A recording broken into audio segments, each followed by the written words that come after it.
রাজার বাড়ির সিংহ দরজার পাশে লোহার খাঁচায় একটা মস্ত বড় বাঘ ছিল। রাজার বাড়ির সামনে দিয়ে যত লোক যাওয়া আসা করত, বাঘ হাত জোর করে তাদের সকলকেই বলতো, একটিবার খাঁচার দরজাটা খুলে দাও না দাদা। শুনে তারা বলতো, তা বই কি, দরজাটা খুলে দিই আর তুমি আমাদের ঘাড় মটকাও। এর মধ্যে রাজার বাড়িতে খুব নিমন্ত্রণে ধুম লেগেছে। বড় বড় পণ্ডিত মশাই দলে দলে নিমন্ত্রণ খেতে আসছেন। তাদের মধ্যে একজন ঠাকুর দেখতে ভারী ভালো মানুষের মতো ছিলেন। ঠাকুর মশাই, প্রণাম নিবেন। আহা, বাঘটি তো বড় লক্ষ্মী। তুমি কি চাও বাপু? বাঘ হাত জোর করে বলল, আগে একটিবার যদি এই খাঁচার দরজাটা খুলে দেন, আপনার দুটি পায়ে পড়ি। ঠাকুর মশাই কিনা বড্ড ভালো মানুষ ছিলেন, তাই তিনি বাঘের কথায় তাড়াতাড়ি খাঁচার দরজা খুলে দিলেন। তখন হতবাগা বাঘ হাসতে হাসতে বাইরে এসেই বলল, ঠাকুর, এবার তোমাকে তো খাবো। আর কেউ হলে হয়তো ছুটে পালাতো, কিন্তু এই ঠাকুরটি ছুটতে জানতেন না। তিনি ভারী ব্যস্ত হয়ে বললেন, এমন কথা তো কখনো শুনিনি। আমি তোমার এত উপকার করলাম, আর তুমি বলছো কিনা আমাকে খাবে? এমন কাজ কি কেউ কখনো করে? করে বই কি ঠাকুর, সকলেই করে থাকে। তা কখনোই নয়। চলো দেখি তিনজনকে জিজ্ঞেস করি তারা কি বলে। আচ্ছা চলুন, আপনি যা বলছেন সাক্ষীরা যদি তাই বলে, আমি আপনাকে ছেড়ে দিয়ে চলে যাব। আর যদি তারা আমার কথা ঠিক বলে, তবে আপনাকে ধরে খাবো। সাক্ষী খুঁজতে দুজনে মাঠে গেলেন। দুই ক্ষেতের মাঝখানে খানিকটা মাটি উঁচু রেখে চাষির একটি ছোট পথের মতন করে দেয়, তাকে বলে আল।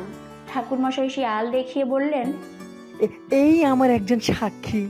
আচ্ছা, ওকে জিজ্ঞেস করুন, ও কি বলে। ও হে বাপু আল, তুমি বলো দেখি, আমি যদি কারো ভালো করি, সে কি উল্টে আমার মন্দ করে?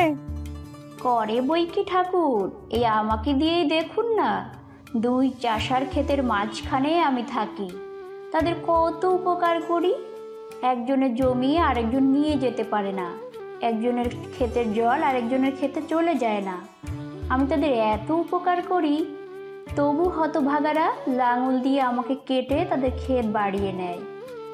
শুনলেন তো ঠাকুর মশাই, ভালো করলে তার মন্দ কেউ করে কি না।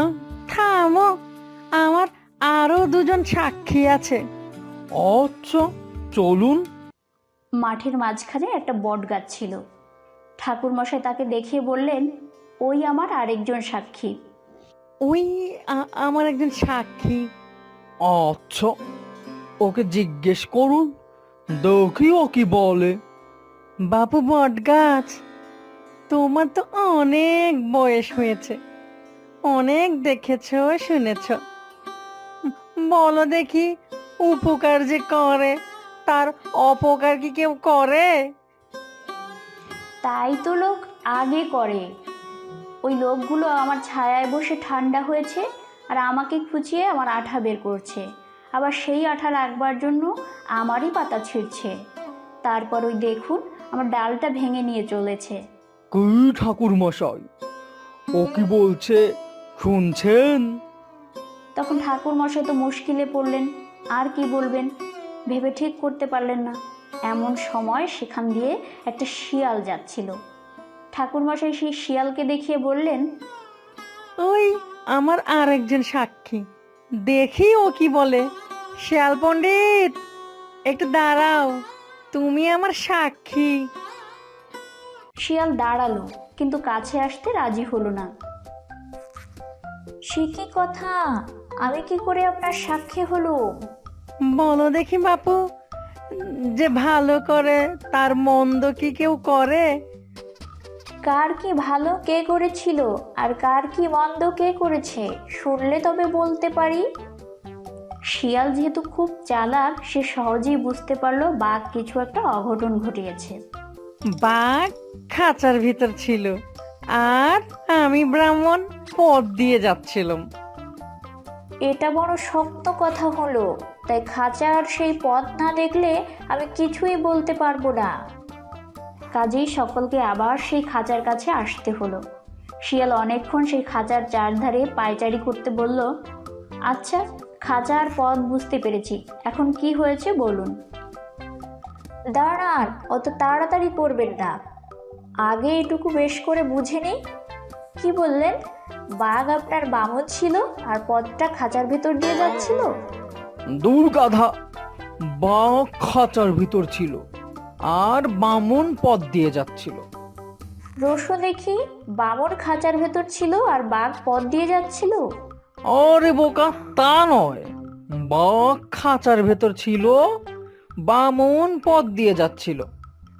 বলতে বলতে বাঘ খাঁচার ভেতর ঢুকে পড়ল, আর শিয়ালও অমনি খাঁচার দরজা বন্ধ করে হুড় কেটে দিল। হ্যাঁ, এভাবেই দরজার হুড়কো দেয়া ছিল। তারপর শিয়াল ঠাকুরমশাইকে বলল, ঠাকুরমশাই, এখন আমি সব বুঝতে পেরেছি, এখন দ্রুত এই জায়গা থেকে ভাগো, আর কখনো দুষ্টু বাঘের উপকার করতে এসো না। বাঘ তো খাঁচার ভেতর রাগে গজ গজ করতে লাগলো। শিয়াল বনে ফিরে গেল, আর ঠাকুরমশাই রাজার বাড়ি ভোজন করতে গেল। শিক্ষা: দুষ্টু লোকের উপকার করতে নেই।